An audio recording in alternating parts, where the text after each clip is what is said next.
21 Kalamazoo Historic District Commission meeting. Could we have a roll call and approval of absences? And remember for commissioners to say where you are. Dana. Present in Kalamazoo. Dan. Present in Kalamazoo. Andrew. Present in Kalamazoo. Jeremy. I'm present in Kalamazoo. And John. Present, Vine Neighborhood, Kalamazoo. And we have one absence and one vacancy, right? Correct. So do we need to approve? I have not heard from Stuckey that he won't be here. There's a possibility he'll just pop up sometime, and Okay. kind of surprise us, but yeah. All right, so we'll roll with it for now. Yes. All right. Awesome. All right, approval of the agenda. Sharon, is there any amendments to the agenda? No, there are no changes. Okay, is there a motion to approve the agenda? Sure, I'll make a motion that we approve the agenda. I'll second that. Thank you, John. Thank you, Dana. All those in favor, say aye. Aye. Aye. Those opposed, nay. All right, hearing none, the agenda is approved. Introduction of guests. Are there any guests who are not applicants that need to be introduced? I think Luis might fall into that category. You want to introduce yourself, sir? Great. Yeah, sure. Oops. 1 second.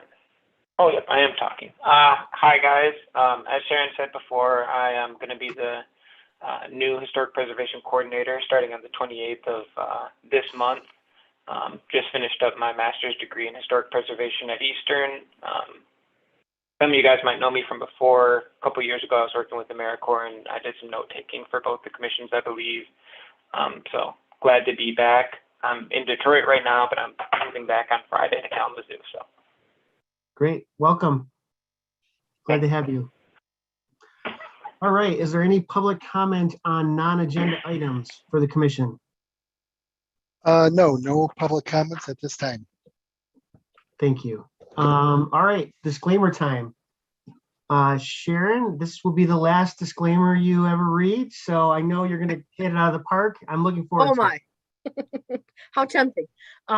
Chapter 16, Section 22 of the City of Kalamazoo Code of Ordinance states, historical preservation is a public purpose. To serve that purpose, the Historic District Commission is hereby charged with the following responsibilities. A, the Kalamazoo Historic District Commission is empowered to regulate work on the exterior of historic resources and non-historic resources in historic districts in the City of Kalamazoo, and shall otherwise have all powers invested in historic district commissions pursuant to Local Historic District Act, MCLA 399.201, 1970, PA 169, as amended 1992. B, to regulate work on resources which, by city ordinance, are historic or non-historic resources located within local historic districts, including but not limited to the moving of any structure into or out of, or the building of any structure in an historic district. The following documents are available in the Community Planning and Economic Development Department located at 245 North Rose Street. These documents will help assist property owners in understanding the responsibilities of owning property in a local historic district. MCLA 399.201, 1970, PA 169 is amended 1992, the Michigan Local Historic District Act, the Code of Ordinances of the City of Kalamazoo, Michigan, Chapter 16, Historic District, the Secretary of the Interior Standards for Rehabilitation and Guidelines for Rehabilitating Historic Buildings, 1990, Standards and Guidelines for Kalamazoo Local Historic Districts, and maps of Kalamazoo's local historic districts. These documents and maps are also available on the City of Kalamazoo website at kalamazooCity.org/historic preservation. Thank you, Sharon.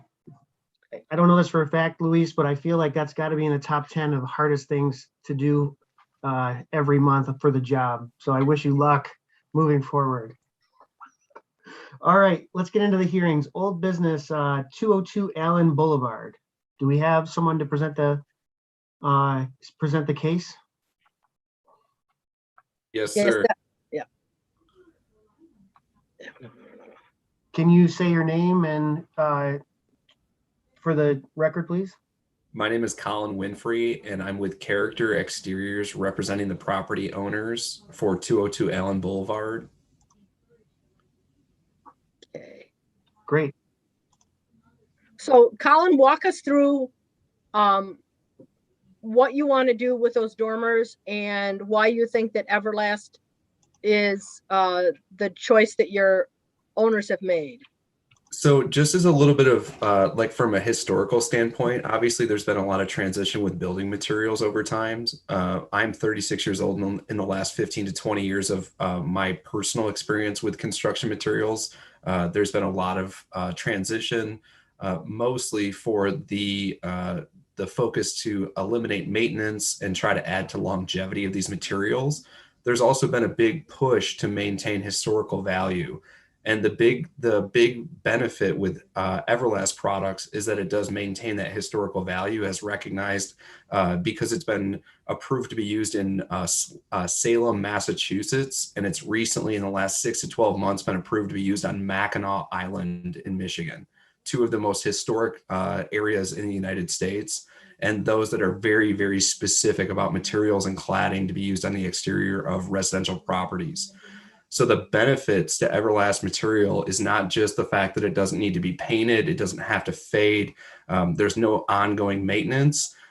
This product is a composite material. And so areas like you're looking at on a dormer window on a 2-story with very limited access due to the properties being adjacent to one another, and the only opportunity to get on the roof line is through the driveway space. So just to eliminate the additional trips from like having to repaint, having to recaulk, anything like that, the Everlast composite material would eliminate these needs. The other benefit is because it's got a 4.5-inch profile to the lap line, is it's going to replicate a wood siding, a cedar siding profile. It's not going to require any kind of, again, caulking or painting like a cement-based siding would. And it also, because of the composite material, eliminates the additional expansion and contraction that UV can cause. So it will mimic a wood look versus a vinyl product that would expand and contract, creating like gaps and cracks in between the accessories and trims. This product has additional strapping between the butt joints. So as panels come together, there's only a 1/8 of an inch of expansion on an 80-foot run of siding, which is a huge benefit because of, especially with these homes, their thermal value is all over the place. Some of them breathe really, really well. Others have areas where you have a lot of ice dams and a lot of heat loss. So a product like this won't be affected by that. And again, won't require like additional maintenance.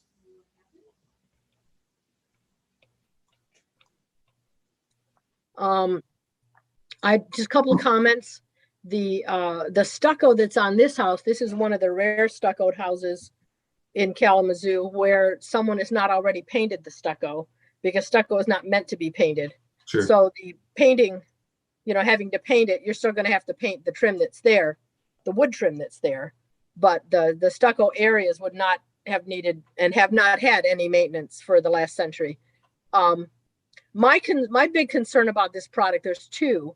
One is how is it going to react with the snow? I couldn't find anything that led me to believe that if there's a snow cover on the roof and it stays for a while, that there's nothing I could find that talked about the performance of it under snow. There was a little phrase in one of the warranties, but it didn't give me any data to work with. Sure. And that the fact that these are going to require the corner boards or the J channels around the windows, which in such a compact space as those dormers are, a chunk of it's going to be taken up with the corner boards to put the siding in. So, I'm not, I don't want to say I'm not comfortable with it, because that's not the case. This is a new product. It's only been in production for 12 years. So I just want to leave the questions up to the rest of the commission, but my concerns are how long is it going to last, and will it last in this specific location, which is always the commission's decision. Is it may be a great product, but is it appropriate for this application? And that's 100%. I'm so glad you hit on that because 100% I would tell you yes. And as somebody who's experienced the weather and especially the repair work from materials that have been readily available in the last 15 to 20 years, like LP smart siding, like cementous based siding materials, those materials break down in those areas because of what you just hit on, because of the water submersion, and especially in the wintertime with the freeze and thaw. Specifically on the Everlast website, it talks about, and I can pull it up on my screen, I have all this stuff pulled up, but it talks about the waterproof nature and that this product is basically 100% waterproof, that it could be submerged in water for 100 years and not be affected by those things. You can see that directly on their website. That is why we are really pushing customers to using these kinds of composite materials. And then as far as it gets to the trims, the benefit with this product is because of the profile to it, it can be used with something like a composite PVC corner or some boral. They have wood look composite options, so they would match versus having to use something like a smooth corner that you might be concerned about as far as the aesthetic goes. There's a lot of different opportunities to use some different materials to create that pocket to be able to corner those dormers. And again, something that we've used in the past, even recently, from running into that. Yeah, because this corner this is from the website. This is 3.5 inches wide. And if you put that up against here, this edge, the window face of this dormer, there's not going to be any siding there. Sure. You could definitely create a more customized situation because this only requires a standard pocketed corner. And that's something that in the last 5 to 10 years, we've done more and more to kind of match existing profiles or to use different materials. Again, i.e. customers wanting to use composite based products that will not require painting or additional maintenance. Well, the stucco didn't require painting or maintenance for the first century.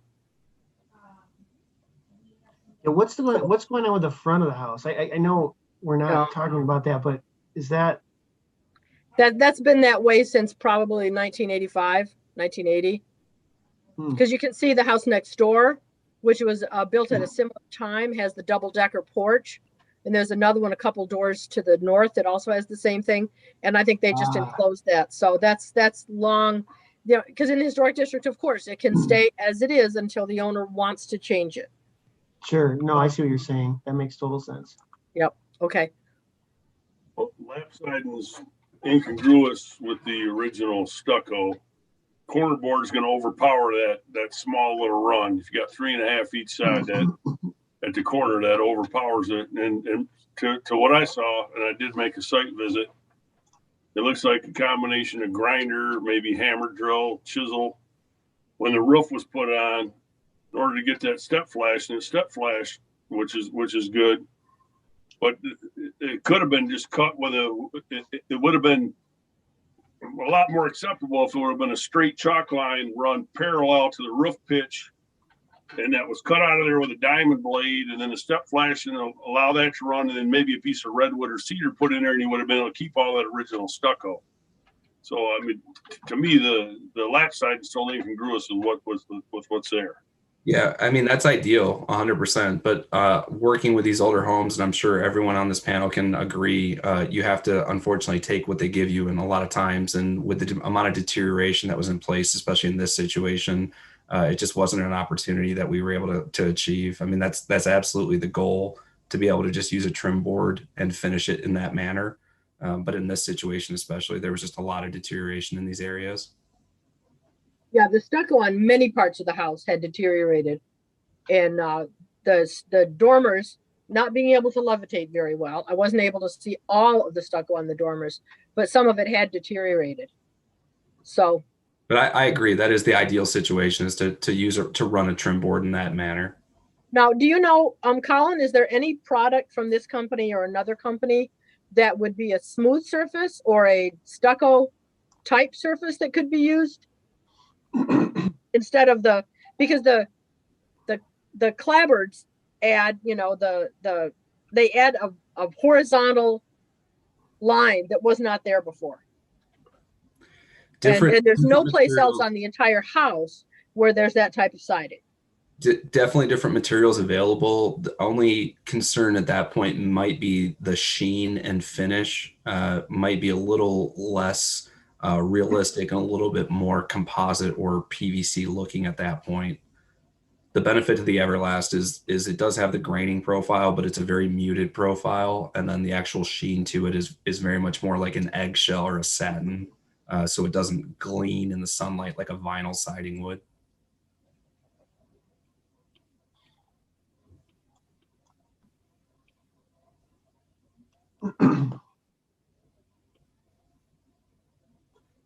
So any other questions from the commissioners? Do you have any concerns? I guess I have a concern. It seems like I'm not convinced that you can't just put stucco on it. So I haven't heard an argument for why you can't just re-stucco it. Take off the old stucco and put a new layer of stucco on. So I'm sure in this situation, something like that can be achieved. The greater question and the whole reason for me to be in front of the panel and not just the homeowner is because this is something that comes up often. We deal with these properties almost daily, and we work with Sharon to find an alternative option, most times a wood option, or a cladding or flashing that fits within the existing standards. But this question and this conversation needs to be approached because these materials, and especially once again, being someone that has to access these points of the homes in this area of the city, it's very difficult.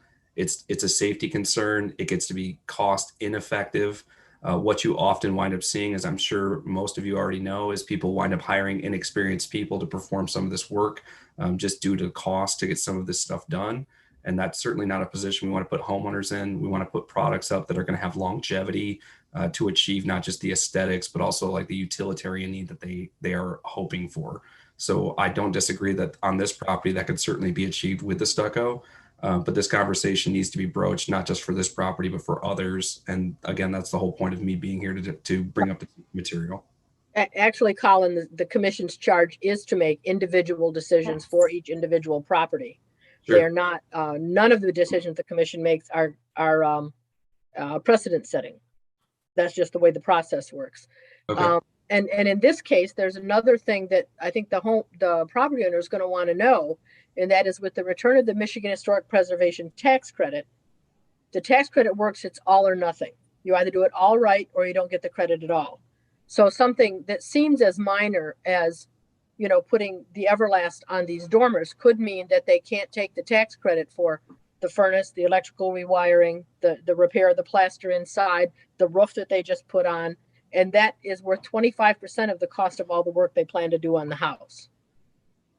So in this specific case, it might be a better investment for them to go ahead and do the stucco, replace the stucco rather than put something else on, because that will mean that they may not be eligible for all the other benefits of having the tax credit and being able to get 25% back on this investment. Was that program active 2 months ago?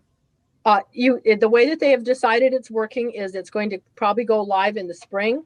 And as long as the work was completed less than a year before the application is submitted.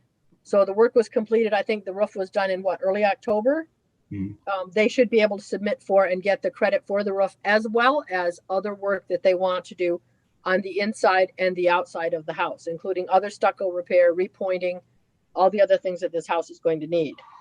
Sure. Yeah. So we sent in our application with the information we had at the time, obviously. Absolutely. But I mean, the thing is that even if the commission did approve this today, if you don't do it and you go back and do the stucco, it may mean you're eligible for the tax credit. If you do it, if he does do it, it may not be eligible for the tax credit, which could be a substantial loss. I have no idea what his numbers are like, but that could be a substantial loss for him. The Sure. roof alone was what, about 18,000, 20,000? Mm-hmm. You know, so that's $5,000. So, and then whatever else he's doing on the inside, refinishing floors, painting, repairing plaster, electrical, everything that you can't load in a truck and take away when you move. So no refrigerators and freezers, but almost everything else. Yeah, no, that's exciting program. I mean, that's definitely cool to hear about. And I'm sure, especially these property owners, I mean, they're going to be very interested to hear more about the details and how to move forward with that. So. Okay, now that we're off the tax credit, I want to hear from the commissioners and what other questions and concerns you I'm have. not opposed to alternative or composite materials in the right situation. It's the horizontal lines and the big corner board that I mean, I know there's a cement board that has a stucco thing, that has a stucco texture to it.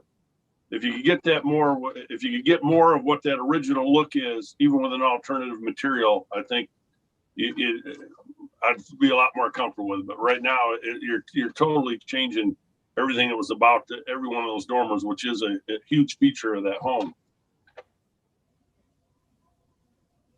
Yeah, I agree with what John's saying. I mean, to me, it's not really even about the material. It's that it's totally different. I mean, we're going from, stucco sort of monolithic looking areas to horizontal lap siding. If the house was lap sided, I mean, it feels like the wrong house to try to talk about using this in the historic district, because it doesn't seem like it fits. But it's my 2 cents.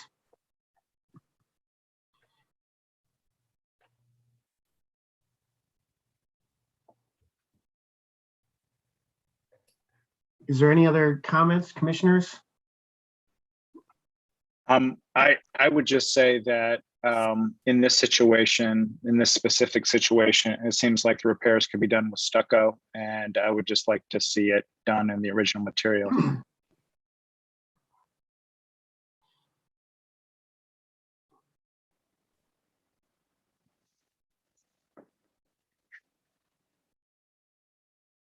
All the standards up.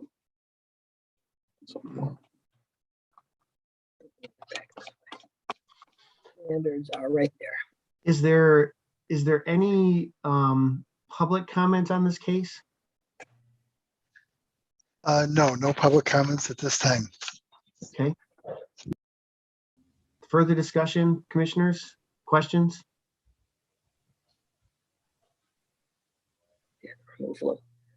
I would make a motion to deny the application based on the Secretary of Interior Standards 2.5 and particularly 6, which says that where the severity of deterioration requires replacement of a distinctive feature, the new feature shall match the old in design, color, texture, and other visual qualities, and where possible, materials.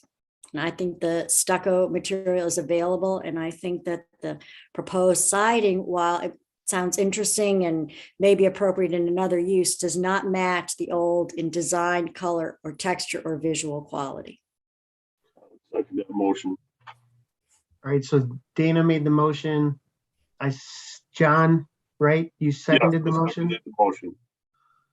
All right, is there any further discussion before we vote? Okay, so we're going to do a roll call vote. The motion is to deny.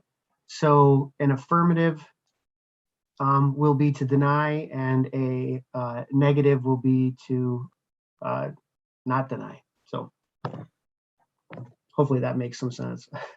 Could we get the roll call vote, please? Dan, It tripped me up.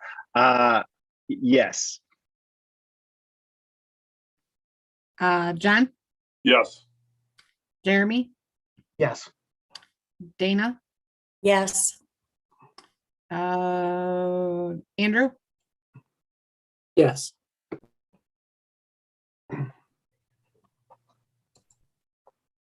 Okay, the motion carries. Sharon, next steps? What happens now, Colin, is tomorrow I'll be writing you a letter that will have details in. It is possible for the owner and the applicant to appeal the decision to the State Historic Preservation Review Board, and the letter will include all those details about how that happens and what your rights as an applicant at the Historic District are. Okay. So, but one thing I do want to tell you is the next review board meeting is May. So there will not be an answer before May if they decide they want to appeal. Sure. Okay. All righty. Okay. Thank you. Thank you.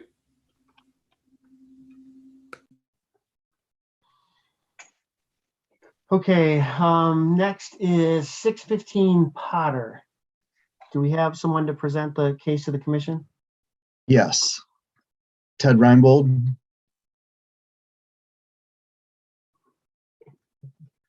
Can you Okay. guys hear me okay? Yes, we can hear you. We can hear you, Okay. Ted. Okay, 615 Potter. I installed a few replacement windows and called Sharon Ferraro.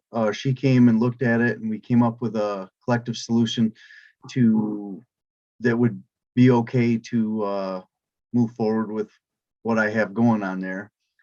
I haven't done a whole lot of work with the historical district, but I have been a fan of keeping everything in a historical manner. I have another property down there that I take great pride in because everything is historical on that house, and I love it. So I'll probably be working with your committee a lot more. But at this time, I think we came up with a sufficient remedy for these windows. I got a question. Ted, can you see our screens, or are you just on the phone? I can see your screens, yes. Okay. Okay.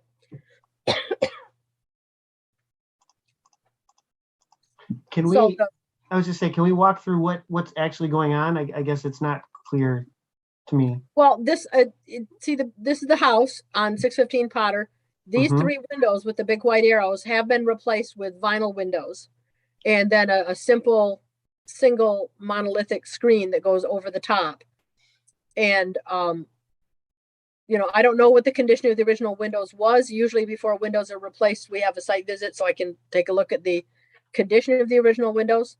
But I don't know. And these were the windows that Mr. Reinbold chose to replace with the vinyl. I have to say this is one of the smaller framed vinyl windows that I've seen. It's not as wide as many vinyl replacement windows are. And what I had discussed with him would be the possibility of making a traditional wood framed screen that would go over those three windows. The monolithic, the single piece of screening would be removed, and a wood frame screen would go in the along the blind stop there, where the blind stop is still visible, and would essentially cover the fact that it's vinyl windows. So that was rather than replace the windows. So that was the what Mr. Reinbold and I discussed. And of course, it is up to the commission to decide what their. And then any new windows would obviously be done in the protocol that has to be. Right. Any more replacement windows would have to be evaluated before and approved by the commission before any more windows were replaced. Because the condition of the existing original window is the key. If it's repairable, then it should be repaired rather than replaced. So. Well, I guess my feeling, since there's three of them there, that's a scenario that you've kind of looked at the property. If those screens go on there, and that's acceptable to the homeowner and the preservation coordinator, and then any new windows are run through the store, the proper protocols to have them approved. I think to me, that's a good remedy. So Teddy, these are bi-glass windows, right? In insulated glass? Yes. Okay. So you don't need storms, you just need screens. So. Right. Well, I guess I have. I apologize. Right. What's the ruling for storm windows? I see a lot of them down there, and I was just curious. Well, you can have the metal storms like you have. Yeah. Or you can have the wooden storms, which is wonderful, or screens, whichever it is that you need. So that's not a problem. So I mean, yeah, I mean they were these. I don't know if these were approved, but the ones you see them all over the historic district, and they need to be mounted on the blind stop, not on the exterior frame. Okay. And so yours are mounted correctly. Yeah. And they need to be a color of the owner's choice, just not the plain bare metal. Right. Now, and any, of course, that existed before it became a historic district in 1990, or in one part of the district in 1997, can stay until they need to be replaced. So that you do see the bare metal ones sometimes because they predate the establishment of the historic district. Right. Yeah, mill finish. Yep. Gotcha. Was the window, when you go back to you see the three there, the one Mhm. on the left? Yep. Looks like it's asymmetrical. Yeah, because I mean, correct me if I'm wrong, Teddy, but that was what we call a cottage window where the upper light Yep. is narrower than the bottom light. Yep. Is that what it was before? No, no, that was just one big oddball window. Just the same size from top to bottom. I guess I Okay, don't so know it was, what you're the two saying. lights were the same size on the original window. No. Did it open? Yes, hold on. Did it open? When you No, it say- did not. I believe No. it did not. I believe it did not. So it could have just been a picture window. I think it was just a picture window. Yep. So I guess what I have a problem with is if this had come to the committee as a proposal, I want to replace these windows with vinyl windows, we would have said no. Because as I understand from the material that Sharon gave us, it says, under no circumstances will solid vinyl or vinyl clad windows be approved in advance for replacement windows.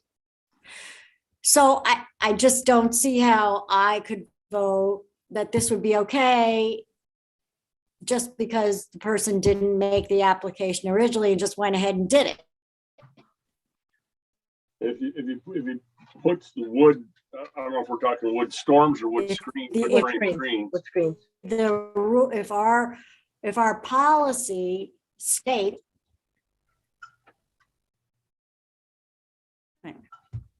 Hey, I understand your concerns, and I'm kind of a newcomer to this sort of meeting. I've never been on a Zoom meeting, and I'm kind of new to this process.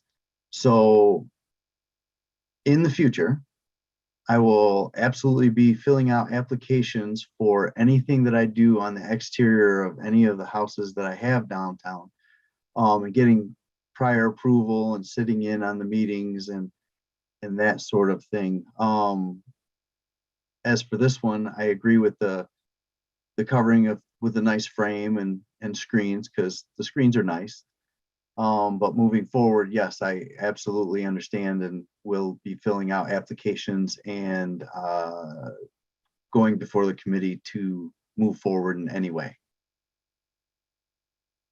Is there not a vinyl window on the south side? At least one, possibly two vinyl replacement windows on the south side of this house? That is the south side. No, this is side. No, this is the Oh, that's north. the north side. Yes, the previous owners had done something. I just got this house some Yeah, that years was our back, previous owner.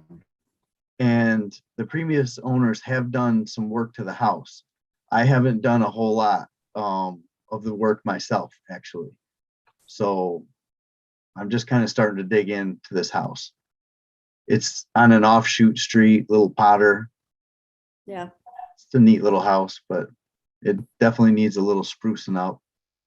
I agree with what Dana said. Everything she said is correct about would we have maybe, but at the same time, seeing that those are in there now, it's, to me, it's nothing that is just sticks out and is flashing at me. And if those are covered, if the whole house was done with it and it was like gross negligence, I would have a lot more problem with it. To me, just saying it out here before any motions are made, I'm comfortable if those wood screens or sash frames are put over that,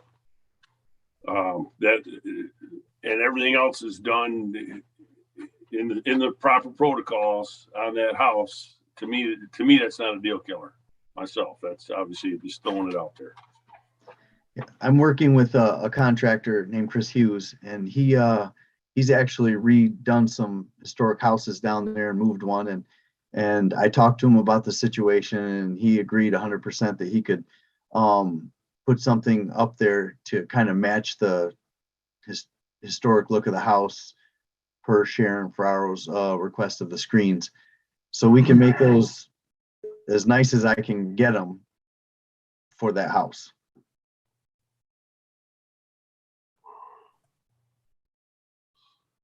No, the one thing I did want to point out, because I put this in the report here, is that this would not be a certificate of appropriateness. It would be a notice to proceed, which can be used for several situations, but one of them is to provide a remedy for inappropriate work.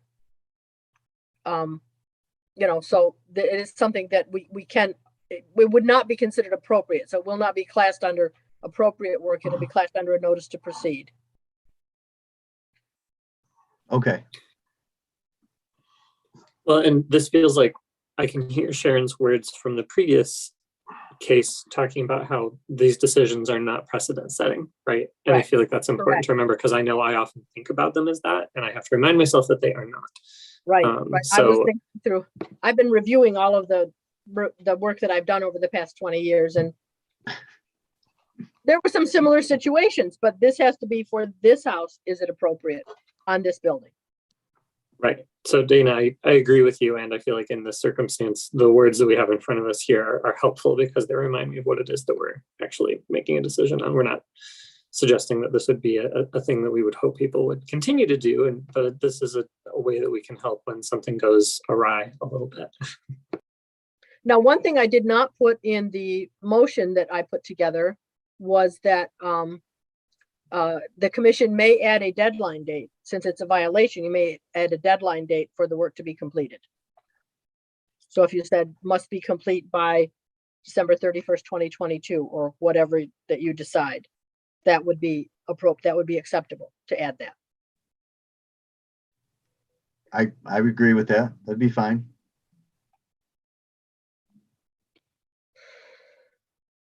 So do you think these wood screens have a check rail, or they're just a big wooden screen? Oh, no, it would have to have a meeting rail that matches up with the meeting rail on the primary window, wherever that's located.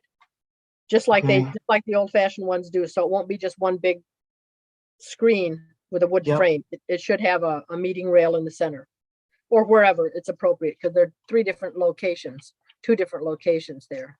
Yeah, I was gonna say, that's the one that's sort of sticks to me, is that cottage window. I mean, it just feels completely inappropriate. Yeah, I think it would be better if it didn't have the false muntins. Yeah. Teddy, are those removable by any chance? I think they're internal. In between the layers? Yes. Yeah, okay. Yeah, because sometimes they're just snapped on the inside and you can just take them out and you're done. That would be convenient. Yeah, I think for me it's more the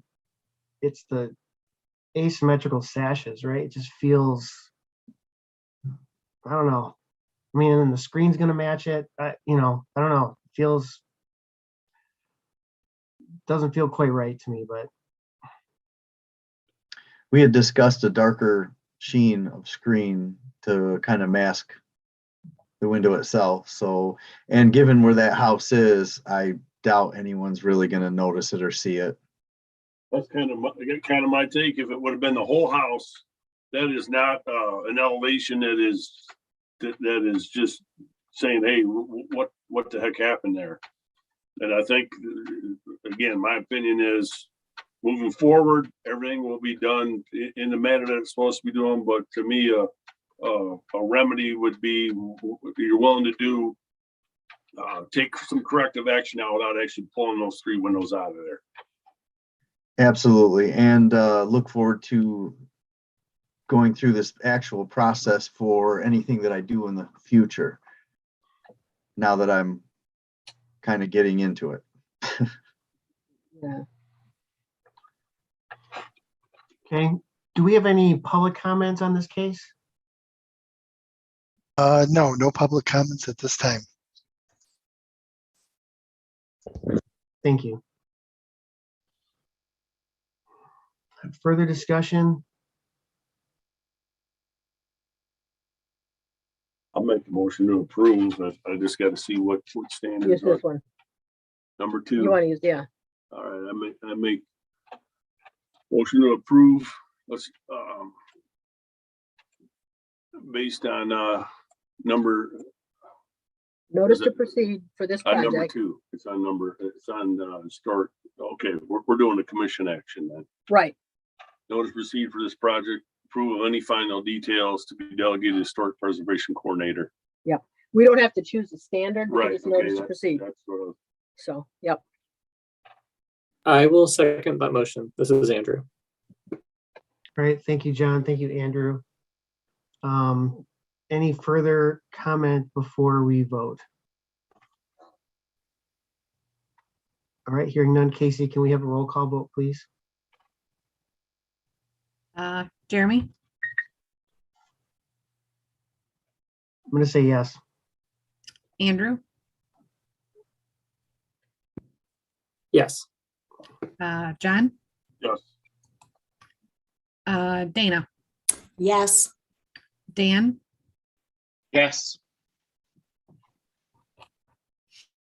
Okay, so Teddy, just like I told the previous applicant, you'll get a letter, probably an email attachment tomorrow, maybe even a mailed paper copy, since I'm gonna be in the office tomorrow. And then we can talk about any details that we need to discuss between you and me and Chris to get the screens up. Sounds wonderful. Could you include Chris's information in that email so I can, because I think that we'll be working together shortly, correct? Can you, I don't have his current email address. So, Okay. so if you can forward it to him, or if you want to send me his email address, I'll include him in the letter, in the email. I'm sorry. I'm getting people mixed up. Yeah. I'm talking about the new coordinator. Oh, Luis. Oh, he'll see everything. Luis, I'm sorry. He'll see everything. Okay. Well, Yep. yeah, I like his information. So I will what I- copy him so you'll have it. How's that? perfect. Okay. Thank you so much. All right, thank you. All right, moving on to 501 Douglas. Do we have someone to present the 501 Douglas case? Yes, hello. My name is Takana T. Collins. I am here to speak on behalf of the homeowner who is named, the company's name is Pauline West, and I'm here to speak on that case. Great, thank you. No worries. Sorry for interrupting you if I had. No, not at all. All right, why don't you walk us through the project, please? Sure, rock and roll. So I am the lead hazard control program manager located at KNHS Homeownership Services. The city of Kalamazoo, which many of you have already been aware of, has been awarded a federal grant from HUD to focus its energy on removing and abating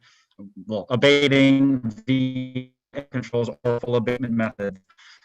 Lead-based paint lead-based paint through hazard control remediation.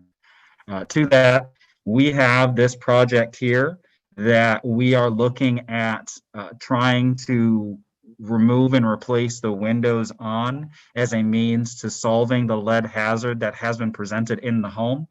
This was presented with a lead inspection risk assessment, but it was originally introduced to us by a child who had been poisoned to such a severe level that they needed to be relocated out of the home until the work can be completed.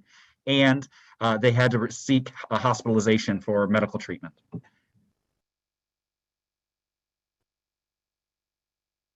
And you're proposing, there was two different proposals. And the first one that was more cost effective, which would allow even more money to be done for remediation and remedying these type of problems, would be to use the Sash pack. Is that correct? That is correct. So yes, there are options. Sash pack with a wood sash? Yes. Sashes will be wood? Okay. Yes. So the expectation was that I had put this project out to bid and received input from the various contractors who are licensed to be lead abatement, or who are licensed lead abatement firms to do this work. They have to be trained by the state of Michigan or a third party and then pass the test by the state of Michigan. This is past the RRP certification from the EPA. This is specific to lead abatement activities. So it's not renovation work that they're doing. It's focused on making sure that the home is lead safe for the children that reside in the home and the children that will be back into the home. So the focus of this program is also just that. It's not rehabilitation. That is not our intention. It is to be a focus on removing the lead hazards that are present. That being the case, as you'd said, there were options presented to those contractors. I had submitted those options to them, and one option came back with one price point, and the other one came back with the higher price point. The lower of the two price points, which was the removal of the top and the bottom sashes and installing new sash packs for the top and the bottom, was approved by local government and by the federal government to move forward. The other option, after having conversation with Sharon and also having a site visit with Sharon about another option, which would be a replica wood frame being rebuilt, or scraping and painting of those windows. Those price points came back at also higher points that have not yet gone through city or federal review for approval. This is a little different scenario than the last one that was presented too, because if you use the sash packs, even though the sash packs are usually not a wood material, the sashes aren't usually wood, but the sash is not a real visible feature of anything you see. And if you're using the wood frames, to me, it's almost indistinguishable, even from 20 feet away, that is not, it's totally different than putting a vinyl window in there. So the sash pack, even though I'm not a fan of those, to me would work here. It's going to allow a little bit more money to be used for lead, and it's actually less intrusive, I think, to how it's going to be, because everything, the remediation, you're just going to be removing, or it'll be encapsulated. Is that correct? Yes. So the game plan will encapsulate it. Yeah, so the exterior of the home will be repainted. So the siding of the home will be using an oil-based primer for the cedar siding, and then repainted on the exterior to make sure that has longevity and lasts. Whereas the exterior casings and sills will be encapsulated to maintain that level of lead safety on that front, and then repainted to be a solid trim to match. Then those upper sash and bottom sashes will be removed and replaced with those sash packs like we'd spoken on a second ago. Is everybody on the commission familiar with what the sash packs are? Which is it's jams.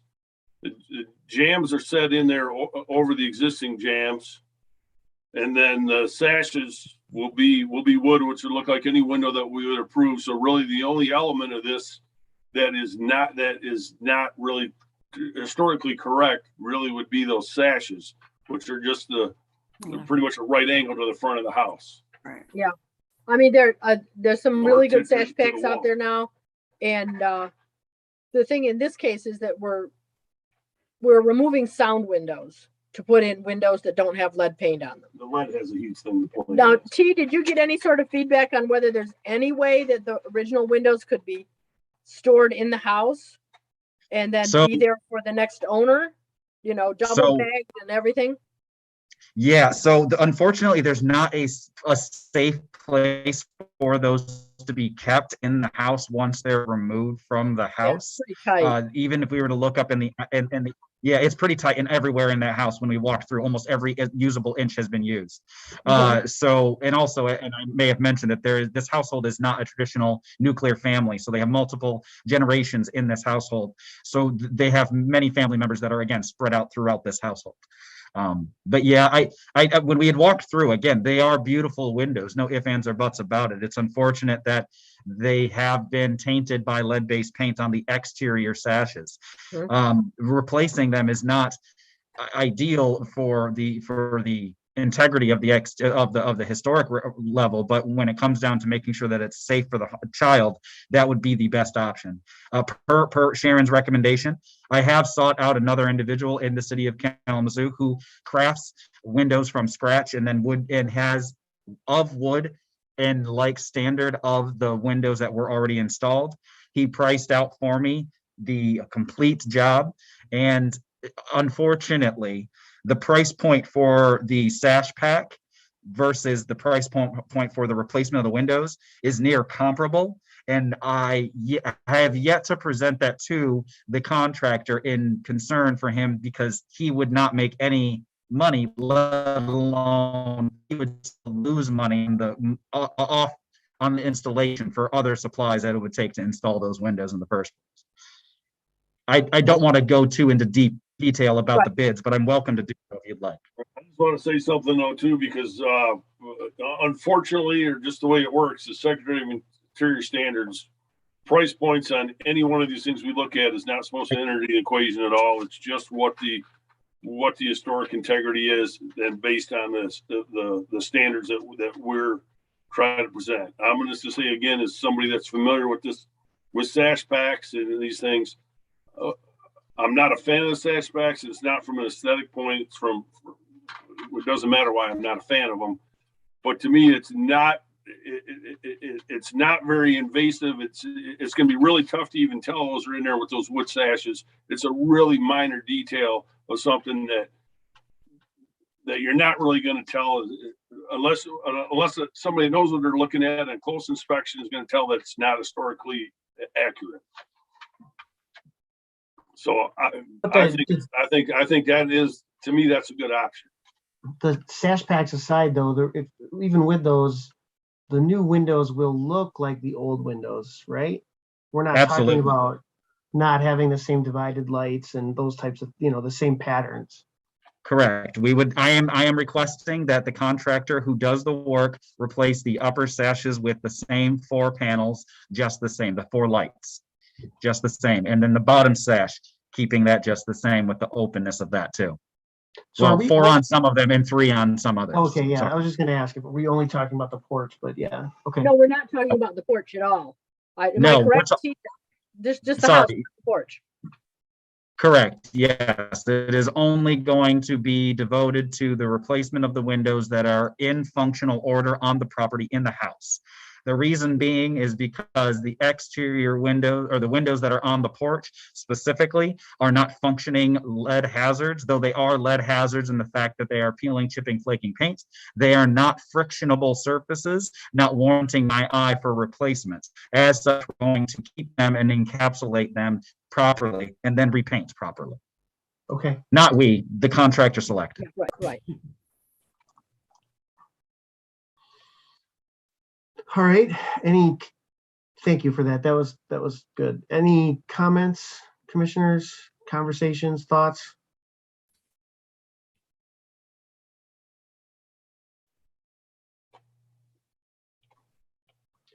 Okay. Is there any public comments on this case? No public comments on this particular case. Thank you.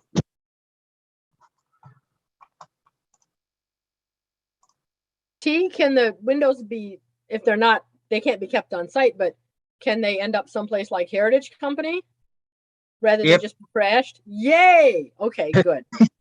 Yeah, so, well, maybe. I say maybe because I am fine with them being relocated out of the house. The contractor, I will ask to then set aside for pickup for our for Heritage. However, the gentleman that you had recommended and mentioned to me in the sense of rebuilding those windows had already made a nudge to say, I'd like to have them to work on them myself, if possible. So potentially his interest, they may have already been earmarked in a fashion for possible restoration and reuse elsewhere by someone who has the hand for it.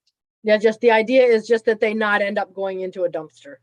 That no, I ideally I would not.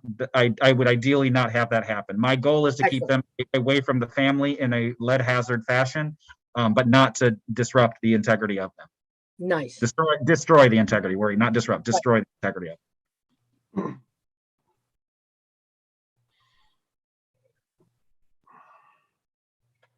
All right. What do you guys want to do? Somebody can make a motion.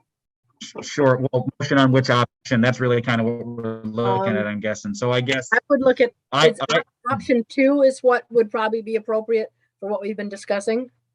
So option 2 on your end, or option 2 on my end, where it's option 2 on on my report, option 2, which is to replace the windows with sash packs.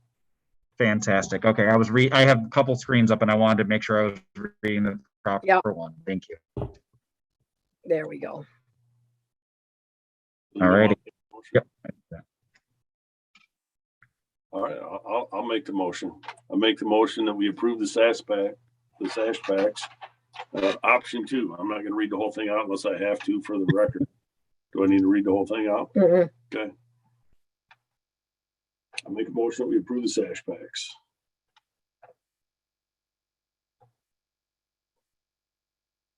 And just, can that whole paragraph be put into the record? Can Yeah. Casey just do that? Perfect. Yep. All right, great. Because I think it's important that we talk about replicating the ribbon windows and the Right. false exterior muttons is in the record. So, Yep. Good point, Jeremy, because that. Okay, I'm going to read it aloud for the benefit of our huge audience, I'm sure, that's out there. In each opening, replace the entire window, both sashes and all stops, with new wooden window sash packs with upper sashes that replicate the ribbon windows and have exterior false muntins. Existing exterior casing would remain unchanged. This proposal complies with the Secretary of the Interior Standard number 6. The Commission approves a certificate of appropriateness for this project. Approval of any final details to be delegated to the Historic Preservation Coordinator. great. Thank you, Sharon. I appreciate that. And thank you, John. All right, do we have a support or second? I will second that. This is Andrew. All right, thank you, Andrew. Any further discussion before we vote? All right, hearing none. Casey, could we have a roll call vote, please? Jeremy, Yes. Dana, Yes. John, Andrew, Yes. and Dan. Yes. Great, thank you. Thank you for the opportunity, everyone, to speak on this case. I look to actually speak to y'all again in the future on other files that come across my desk in regards to historic preservation, because likely this will not be the last one. And also, if you want to speak more, I'm open to learning more truly in regards to other options that are presented, because finding this local resource as a potential from Sharon is going to be a great resource for a lot of these cats that are doing this work locally. And not only in the respect to the turnaround for ordering windows taking 12 to 16 weeks now, it's awesome to have somebody that can do it in the backyard and then throw it over and help them know what they're doing properly and historically accurate. So genuinely, I appreciate the time that you've given me to speak to you, and I look forward to talking with you again. And unfortunate circumstances that it has to be tied to a child being poisoned, but genuinely, thank you for letting me speak to you and have this time. Thank you. All right, let's keep moving through the agenda. We are down to the approval of minutes from November 16th.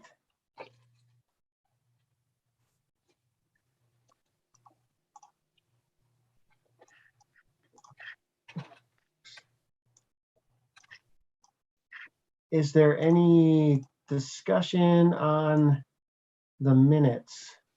I was not present, so I have nothing to offer. So.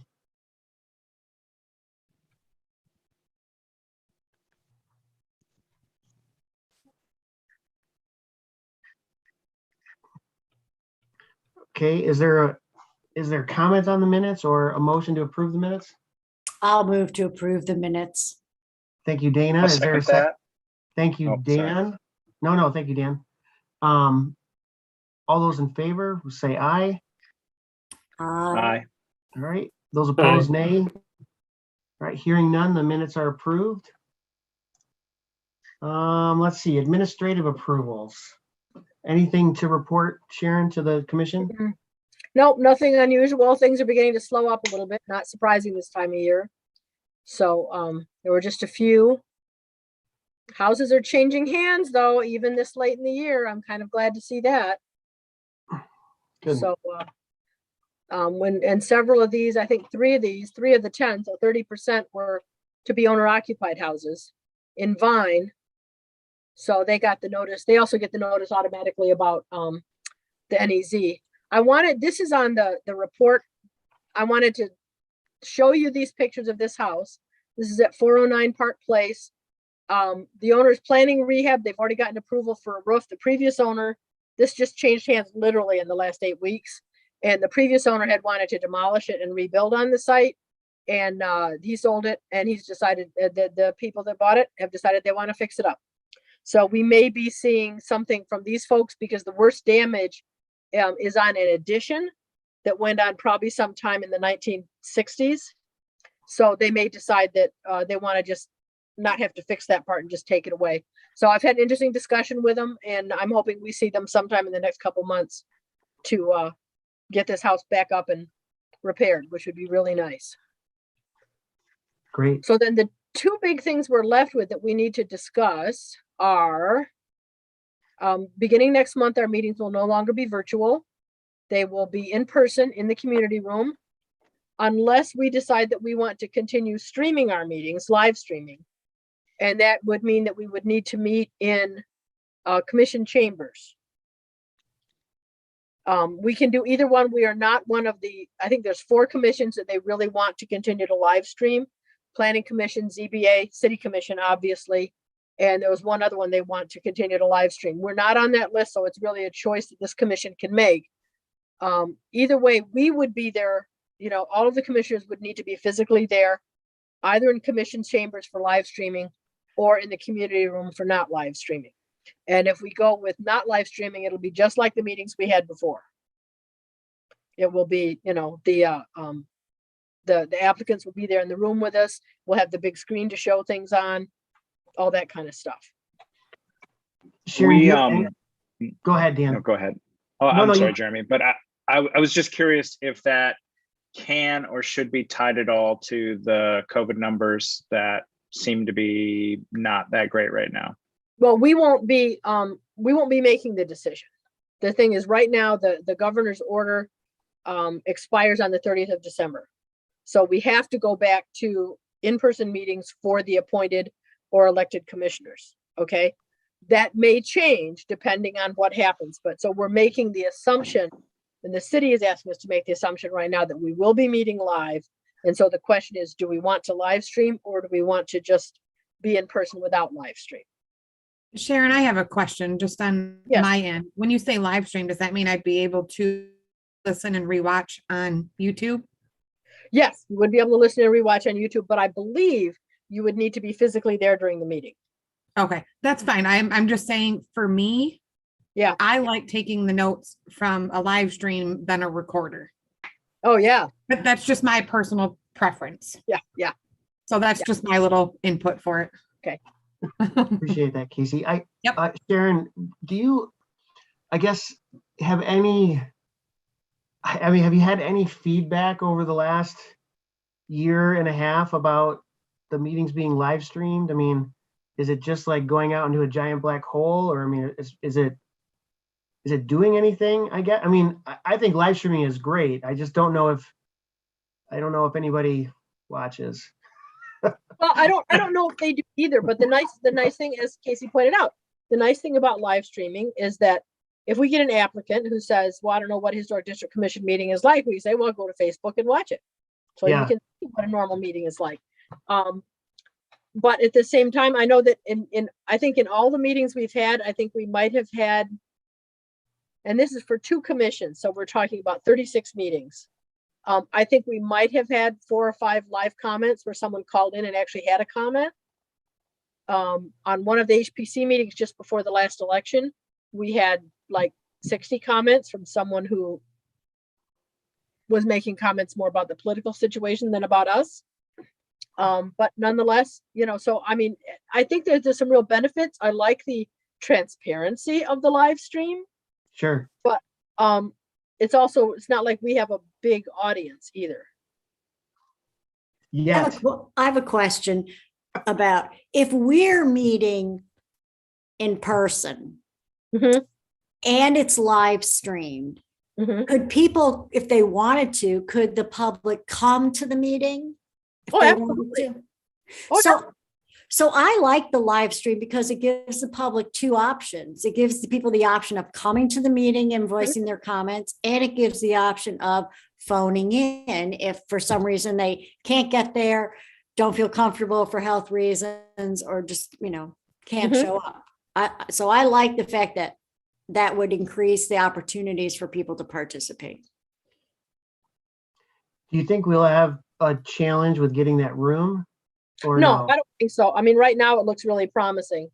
And if you decide you want to go live stream, I will reserve commission chambers immediately. The only thing is it would probably move our January meeting each year because we meet on a Tuesday and we've regularly had a problem with Martin Luther King Day when they moved the commission meeting, the regular city commission meeting from Monday to Tuesday, and they need the room. So that would be the one impact we'd have is we'd probably have to move our January meeting, but that would be very predictable. Okay. It wouldn't be a surprise. So it's up to you guys, and Louise should pay attention to this because the coordinator gets to handle the technical controls. Taking comments. And what would happen is they would literally, if someone had a comment, they would be able to call in directly and be heard at the meeting as if they were standing there in chambers with us. So it would not be, recorded and then read aloud. If they wanted to attend, quote unquote, they would need to be live during the meeting and comment in the comment period. And of course, people could still be there in person if they wanted to be. So it wouldn't say, okay, if you want to comment, you must be remote. They would absolutely be able to be there in the meeting and make comments if they wanted to as well. And could someone present a case remotely or no? Cases I would don't believe so. There would have to be some really extenuating circumstances. And right now, the only one that's allowed by law is active military service. So I do not believe that we could have applicants dialing in remotely. Okay. I'm not opposed to it. I just don't think there's a large demand for it. As long as we're meeting in person, I'm fine with whatever we do.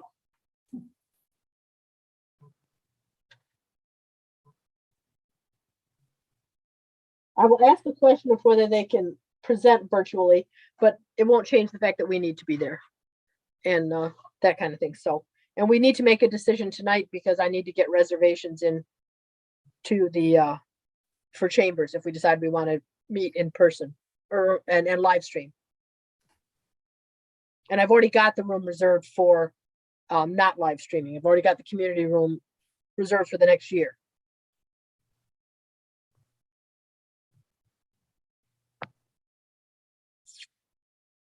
Now, if we decided that we wanted to be in person and not live stream, like for January, February, see how that works. I understand we could switch over to live streaming if we wanted to. It's not like this is our only opportunity to say yes to live streaming. If we want to go to live streaming, I think we'll be able to do that. See, I would think January and February might be the time when snow and driving conditions might make live stream more attractive. Mm-hmm. Mm-hmm. I mean, we don't tend to have a lot of just general folks showing up, We don't. to our meetings. They tend to be a neighbor of or associated with the applicant in some way or part of the applicant's team. We don't really get a lot of people showing up. So, Yeah. but that would true. that change if we were live streaming? We might get more interaction. We might get more people involved and engaged. So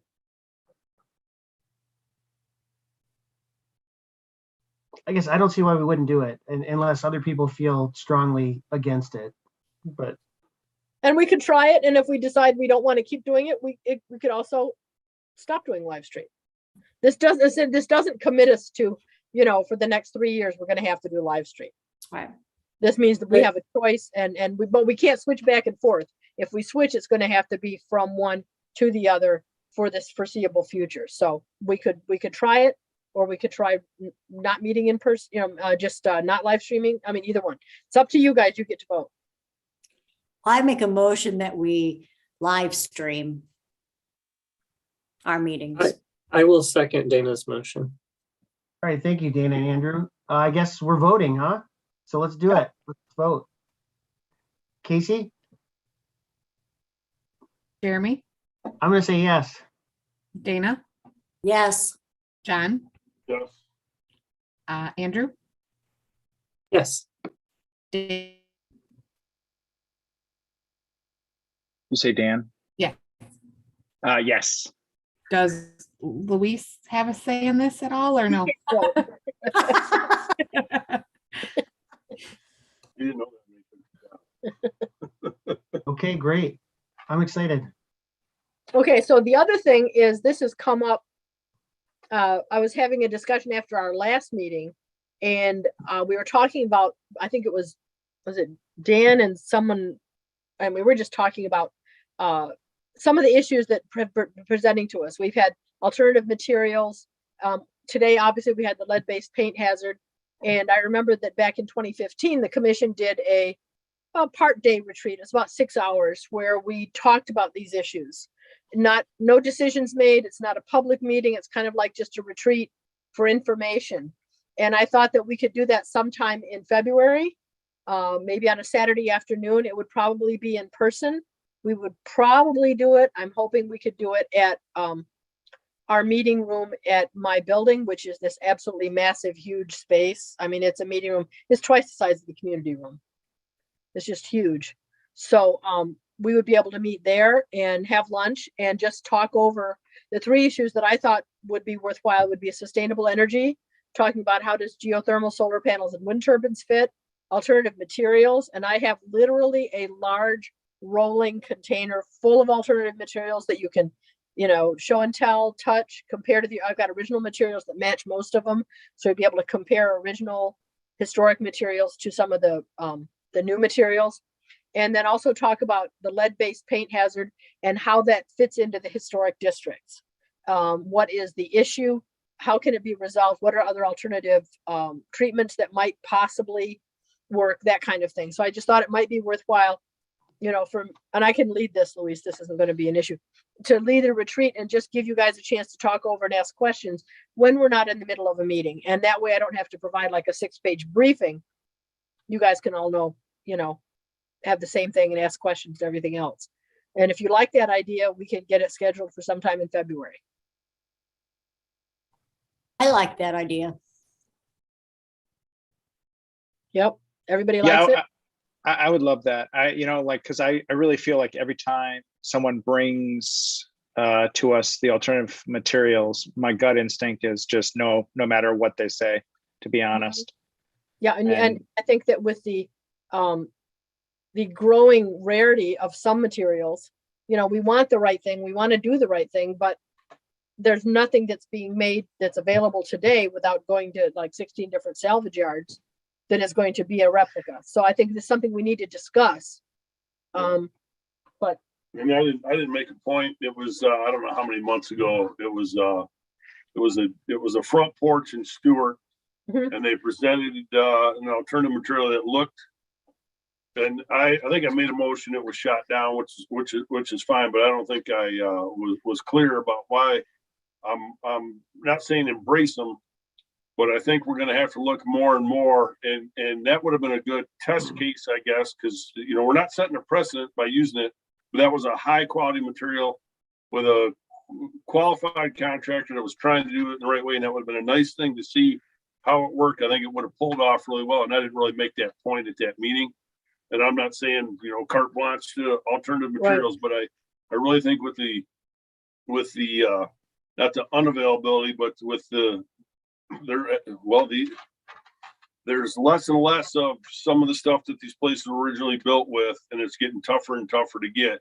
That might this preservation might evolve some way in that way, and we're going to be remiss if we don't really look at when the situation is right, whether it's it looks like it's going to be, on a case by case basis. I really think we're going to have to start taking a little harder look at it. Right. Yeah, that's it. I mean, and once you can see them, I think it's going to help a lot to be meeting in person, because I have some of the alternative materials. We can ask the applicant to bring a sample, and 99% of the time, if the applicant asks for a sample, they'll be given a sample, so that you can bring it in, and you can see it and compare it and decide whether or not it's an appropriate use for the specific application being proposed. So yeah, I think it would help. But if any of you have any other things that you would like to know about, anything else you'd like to talk about, any other issues, just let me know. We can add it to the agenda. But last time we did it was about 6-7 hours altogether. It was like 9 in the morning and then lunch between noon and 1 and done between 3 and 4. So I think it sounds good. I think, I completely understand what John was saying. I think for me, and something we'll need to talk about is it's when these materials are going to change the aesthetic, like tonight. mhm. There was going to be corner boards. They had to have J channel. It was going to look very different. The porch floor, they haven't quite figured out how to make it without having to put a rim board around it. I think that's the thing is it's so much, it's the materials, but it's also what it looks like in the end.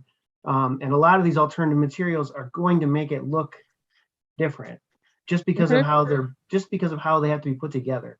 Yep, So- and that's It'll be a case by case basis.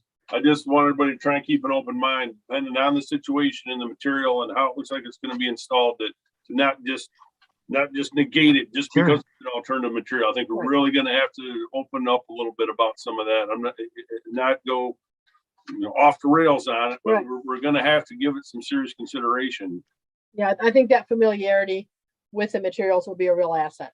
Be able to make good decisions that way. So, and this cannot be a meeting where anything is voted on. You can discuss anything you want. If we decide that there's something you would like to vote on, like say, and this is totally out of the blue sky idea, to say that we would allow blank material to become, if it's applied as required by the contract or by the manufacturer, could be administratively approved or would be considered an appropriate alternative. And that doesn't mean, that's the real iffy about whether you can make a big decision, but if we wanted to make a decision like that, to put it in the standards, that would have to come to a meeting with the proposal and actually be approved by the commission at a meeting formally and publicly. This would be this is just a retreat where we're discussing, not necessarily even policies, we're discussing materials and other things that have an impact on the decision-making process, like the lead-based paint hazard. That's something that we're going to have cases presented to us. We're going to need to be able to make a decision. But I think that knowing the process behind it, what triggers wanting to change, have a lead-based paint hazard taken care of. I mean, that little guy was hospitalized, and that means that his blood lead level was above 40, which does permanent damage. Even once it's abated for him, it does permanent damage to him. So, that kind of thing. So I think that having that knowledge will make the commission make better decisions and maybe even more quickly, just because you'll be familiar with the issues. So, okay. So I will probably send out an email proposing some dates once I figure out where we can actually physically meet that is acceptable. And then we'll just get back to you and plan it for some Saturday in February. Aaron, would it be helpful for us to proactively send you dates that we know we are not available? That would be excellent. Yes. If you know that you're going to be going to, out of town or something like that on a specific, that would be absolutely excellent. Because then we might be able to just tie it down to 1 or 2 dates. But yes, currently my February is completely empty, which I'm thrilled with. So. And we're talking about a Saturday, right? Yes, most likely. I don't really like the idea of doing it on Sunday. I mean, and I don't think we'd get enough time if we did it after work in an evening. I think we'd have to do 2 evenings to cover everything. So I think just one day would probably be good with a nice break at lunch. Also, please let me know whether you like Mexican or Jimmy John's or what kind of food you'd like to have for lunch. What? All of it. All of it. So.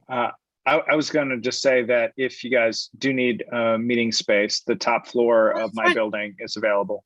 Oh, that's right. Thank you for reminding me, Dan, because that would be pretty spiffy. That's right. And there's coffee. There's Okay, coffee. I can also get rooms at the foundry too for free if need be. Well, I'm just thinking of access, and since it's not an official Open Meetings Act, we want access, but at the same time, we also, don't necessarily need to. It doesn't have to be a city building, but I want to double check that first and make sure, because I know that the Planning Commission has had retreats that were not in a city building, so I know that is possible. Hey, Sharon. Yeah. Sorry, I know the parking in our building isn't the greatest. Yes. If need be, I do have 3 parking passes that can be used. Right. Okay. Well, and on Saturday, do they charge at the ramp? I don't know. Saturday, yeah. probably in the roads, maybe not. I don't know. But Yeah, just no, as they a don't. thought. The meters aren't, but yeah. Yeah, so Okay. anyway, we got some choices, and thank you for letting me know that both the Foundry and Factory Coffee. Nice. Now, here's another question. If any of them are interested, can I extend this invitation to the Historic Preservation Commission? I haven't said anything to them, or do you just want to keep it among you guys, your quasi judiciary decision makers? No, we're not. I'm fine with anybody that's involved in this. I think it'd be great. Agreed. What do you think? Yeah? Okay. Okay, cool. And I think that's our last piece of business, right? Yeah, I think that there's one on here for your retirement party, Sharon. So the whole Yes. city's invited. I see Yeah, pretty much. now. So that's awesome. So January 6th, 5 to 7. And it's going to be at First Baptist Church. Just go out because the sanctuary is on the second floor. So you just go in the ground floor and it's going to be in that wonderful great room they have downstairs. Great. And I think that brings us to the end of our meeting. Do we have a motion to adjourn from a commissioner? Nobody? Was that John? Did I hear you, John? Yeah, let's adjourn. I make a motion to adjourn this meeting. And Jeremy, you can second it. All right, I will second it. Thank you, John. All those in favor? Aye. Aye. Any opposed? All right, hearing none, we are adjourned at 6:22. Thank you, Good. everyone, for the time today. Happy holidays. Yep. Look Happy forward New to Year. seeing people in person. Hopefully, I don't know, we'll see, I guess. Or at least with masks on, we'll see each other. So Oh, you Yeah. will need to be masked. Okay. So remember that you will need to be masked. I can deal with that. awesome. All right, thanks, everyone. All right. Thanks. Bye. Bye. See you next year. Hey, Sharon, real quick.